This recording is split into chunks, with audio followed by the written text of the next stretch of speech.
Channel of Vadodara. Vadodara શહેરના new VIP road VUDA circle પાસે આઈવેર brand લેન્સકાર્ટના mega સ્ટોરનો ઉદ્ઘાટન સમારોહ યોજવામાં આવ્યો હતો.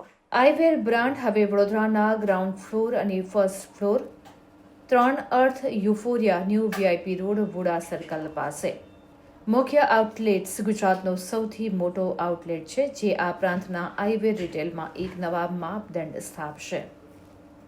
3000 ચોરસ ફીટમાં વિસ્તરેલો છે, ત્યારે આ વિસ્તૃત સ્ટોર્સમાં આઈ ગ્લાસીસ, સન ગ્લાસીસ અને કોન્ટેક્ટ લેન્સીસ સહિતની આઈવેરની વિશાળ રેન્જની સાથે એક અદ્ભુત શોપિંગ અનુભવ ઓફર કરે છે, જે વિવિધ સ્ટાઇલ્સ, પસંદગી તથા ઉંમરના લોકો માટે તૈયાર કરવામાં આવ્યો છે. ગ્રાહકો અહીં નવીનતમ ટ્રેન્ડ્સને એક્સપ્લોર કરી શકે છે, સાથોસાથ પ્રીમિયમ સર્વિસ જેવી કે કોમ્પ્લિમેન્ટરી આંખનું પરીક્ષણ, ઓન સાઇટ રિપેર તથા સિમ્યુલેટેડ સનલાઇટમાં સનગ્લાસીસની તપાસ માટે એક સમર્પિત સનરૂમનો પણ સમાવેશ કરવામાં આવ્યો છે, જે કંઈક નવું અને એક્સેસિબલ આપવાની લેન્સકાર્ટની પ્રતિબદ્ધતાને હાઇલાઇટ કરે છે. આ ભવ્ય ઉદ્ઘાટનની ઇવેન્ટમાં ખાસ મહેમાન તરીકે જાનકી બોડીવાલાની સાથોસાથ લેન્સકાર્ટના business head Shail Patel, zonal head Chintan Adesara તથા area operations manager Suresh Thakor હાજર રહ્યા હતા. મહાનુભાવોએ સ્ટોરના ઉદ્ઘાટનની ઉજવણી કરી અને ગ્રાહકો સાથે વાર્તાલાપ પણ કર્યો હતો, જેનાથી પ્રસંગની રોમાંચકતામાં પણ વધારો થયો હતો. આ નવો મેગા સ્ટોરે વિવિધ પ્રોડક્ટ્સ, વ્યક્તિગત સેવા અને અત્યાધુનિક ટ્રેન્ડ્સ સાથે આઈવેર શોપિંગ અનુભવને એક નવ વ્યાખ્યાયિત કરવાની અમારી પ્રતિબદ્ધતાનું ઉદાહરણ છે. વડોદરાના લોકો સાથે અમારું જોડાણ વધુ ગાઢ બનાવતા ખૂબ જ ઉત્સાહિત છીએ, ત્યારે અમારો હેતુ એટલો જ છે કે અમે દરેક માટે શ્રેષ્ઠ ગુણવત્તા ધરાવતા આઈવેરને સરળતાથી પહોંચાડી શકીએ, તેમ મધુર આચાર્ય, બિઝનેસ હેડ લેન્સકાર્ટ જણાવે છે. તો વડોદરા મેગા સ્ટોરની રજૂઆતે આઈવેર રિટેલ ક્ષેત્રમાં લેન્સકાર્ટના નેતૃત્વને વધુ મજબૂત બનાવશે, જે વૈવિધ્યસભર પ્રોડક્ટ્સ રેન્જની સાથોસાથ નવીન સેવાઓ સાથે ગ્રાહક અનુભવમાં વધારો કરશે. લેન્સકાર્ટ એ દેશભર અને તેનાથી આગળ પણ તેનું વિસ્તરણ કરવા પર ધ્યાન કેન્દ્રિત કરી રહી છે અને તેના વધતા જતા ગ્રાહકો સુધી વિશ્વકક્ષાના આઈવેર લઈને આવી છે.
મને બહુ જ સારું ફીલ થઈ રહ્યું છે, સ્પેશિયલી અત્યારે મેં લેન્સકાર્ટના જ ગ્લાસીસ પહેર્યા છે અને I am feeling like beautiful right now. આવું મેં ક્યારેય ટ્રાય નહોતું કર્યું અને now I am going to start wearing it daily, કારણ કે મારી પાસે બહુ બધા વેરિએશન્સ આવી ગયા છે ગ્લાસીસના. અને યસ, વડોદરામાં આવીને એઝ યુઝ્યુઅલ બહુ સારું ફીલ થઈ રહ્યું છે મને. જ્યારે આપ પણ લેન્સ કાર્ડના ગોગલ્સ કે ચશ્મા પહેરી રહ્યા છો, આવનારા સમયમાં સમર પણ આપેલો છે, કેટલું મહત્વનું માનો છો આ ચશ્મા પહેરવાથી? આંખોને કેટલું રક્ષણ મળશે, શું માનો છો? બહુ સરસ, સ્પેશિયલી જ્યારે તમે વ્હીકલ ડ્રાઈવ કરતા હો, જ્યારે તમે ટુ વ્હીલર ડ્રાઈવ કરતા હો, આ તમને બહુ જે નાની નાની રસકણો હોય એનાથી તમને બહુ જ સારી રીતે પ્રોટેક્ટ કરે. લાઈક આનો use you can style it, or else તમને જે ચશ્મા હોય અને તમારે બહુ કૂલ ડેલી લાઈફમાં દેખાવું હોય, so I think Lenskart is a perfect destination for this. શું વડોદરાવાસીને શું અપીલ કરશો? વડોદરાવાસીઓને કંઈ અપીલ કરવા જેવું આઈ ડોન્ટ થિંક સો છે. They are very smart enough, they are very cool and funky in their on way. અને વડોદરા દર વખતે મને બહુ જ ગમે છે, સ્પેશિયલી અહીંનું જે ખાણીપીણીનું જે આઉટલેટ્સ છે ત્યાં જઈને ખાવું પીવું બહુ ગમે છે. અને હવે તો બસ વડોદરાવાસીઓને એટલું જ કહીશ કે be cool, be funky, add Lenskart to your daily wear. આવનારી નવી ફિલ્મ શેમાં દેખાશે? બહુ જ જલ્દી એક સરસ મજાની ફિલ્મમાં, actually it's a huge surprise, હજી I cannot say much about it, પણ બહુ જ જલ્દી મારી એક ફિલ્મ ઓન ફ્લોર જવાની છે and I think it will be a huge surprise for the audience. So આજે આ લેન્સકાર્ટનો વડોદરામાં 18મો સ્ટોર છે અને 91મો સ્ટોર ગુજરાતનો ઓપન થયો છે, જે સૌથી મોટો સ્ટોર છે. 3000 સ્ક્વેર ફીટમાં સ્ટોર આવેલો છે. અહીંયા 3000+ સ્ટાઇલ્સ છે, જેમાં ઇન્ટરનેશનલ બ્રાન્ડ્સ અને લેન્સકાર્ટ એર, લેન્સકાર્ટ હસલર અને લેન્સકાર્ટ હુપર કિડ્સની બ્રાન્ડ્સ અવેલેબલ છે. હું બધાને આમંત્રિત કરીશ. આ સ્ટોર VIP રોડ ઉપર વુડા સર્કલ ઉપર અર્થ યુફોરિયામાં આવ્યો છે, તો આવીને વિઝિટ કરો અને બધાને આમંત્રિત કરીશ અહીંયા લોન્ચમાં આવવા માટે. સો આપણે આંખો બહુ ઇમ્પોર્ટન્ટ છે બધા માટે, એટલે આપણે બધાને ફ્રી આઈ ટેસ્ટ આપીએ છીએ. તો હું બધાને આમંત્રિત કરીશ આવીને આઈ ટેસ્ટ કરાવે. અને એના સિવાય આપણી પાસે આઈ ગ્લાસીસ પણ છે, સનગ્લાસીસ પણ છે, કોન્ટેક્ટ લેન્સીસ પણ છે. આવીને ટ્રાય કરે અને બધાને આમંત્રિત કરીશ અહીંયા આવવા માટે.